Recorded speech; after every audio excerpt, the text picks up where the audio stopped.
So I've been on this crazy media tour surrounding our interview with the now alleged shooter in the Kansas Jewish Community Center and Village Shalom killings. His name is Frazier Glenn Miller, Frazier Glenn Cross, Glenn Miller. He has a variety of names, not any number, but a number certainly greater than one. That we're absolutely sure of. It's been crazy, Lewis. I know you were traveling yesterday. I was on the Alan Colmes show on the radio.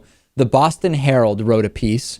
Huffington Post wrote a piece. I was on AM 950 in Minneapolis. A local ABC affiliate, WGGB, back in Western Massachusetts, where the show started, did a piece. I called into the Randy Rhoads show, and I was on CNN on Aaron Burnett's show. The reaction to me being on Aaron Burnett's show was widespread.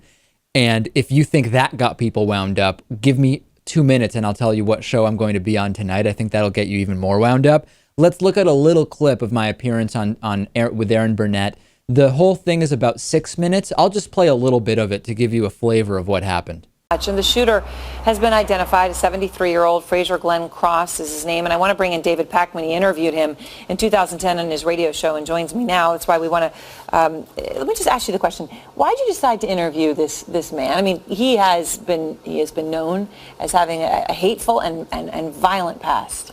Well, at the time he was running for Senate in Missouri, he had an incredibly racist, anti-Jewish ad that was running in Missouri. It seemed like this is someone who must have an incredible story that explains how they came to have these beliefs. How does someone get to this point? Extremism is something that we've talked about on my program quite a bit, and whether it's religious extremism, homophobia, racism, etc., I'm interested in what's the source of that. And he had all of those things. And obviously his hate was directed at Jews. You're Jewish, and this came up, and I want to just play the exchange between you and he. Were you ever concerned for your own safety? This is someone who, by the way, has been implicated in the murder of another liberal Jewish radio host in 1984. He only served 3 years for that. Yeah, you know, with all of these extremists, I think they're all on the edge of rhetoric becoming real-world violence. So a lot of people today have asked me, was there any sign that he specifically was ready to go further? We had the evidence from 1984 that he had gone further, but at the time there was nothing that made him stand out from the other extremists. And you interview a lot of people because you focus on this issue of extremism. Where did he rank? Was he someone that was off the charts or no? He was certainly near the top when it comes to how angry he was. Many times I'll interview homophobes, extreme religious zealots, etc.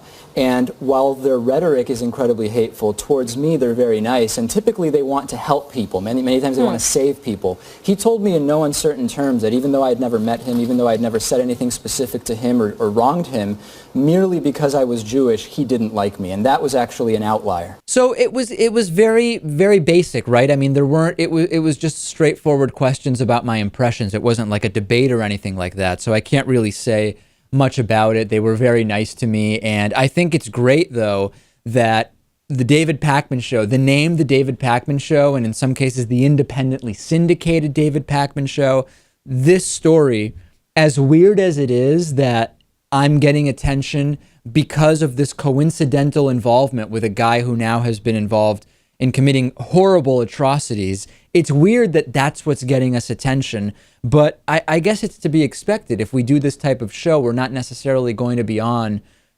major media outlets for positive things happening. Right. I think I maybe consider it an investment when you interview some oddball who's running for office, who has these crazy views on things. I guess it kind of paid off here, unfortunately.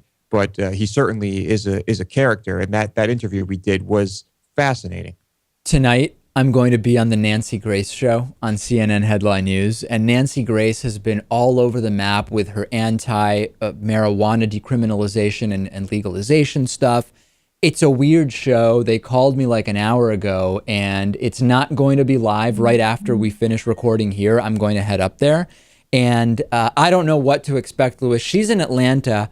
I'm going to be here in New York, and it's going to be pre-taped. So what ends up making it to the air could be anything. In that sense, I much prefer the live format that I had yesterday with Aaron Burnett. Yeah, that would probably be better. This is, of course, Grace is a woman who has no concept of reality, seemingly. But there's no denying the reality of this situation. So considering the content of the interview, I think it'll probably be pretty smooth. All right, so I'll tell you how that goes, and we'll talk more about that tomorrow. All of these clips, all of this stuff is on our press page on our website. I'm uploading clips to YouTube. We're posting about it on Twitter and Facebook. So if you've missed any of this stuff, it is all available.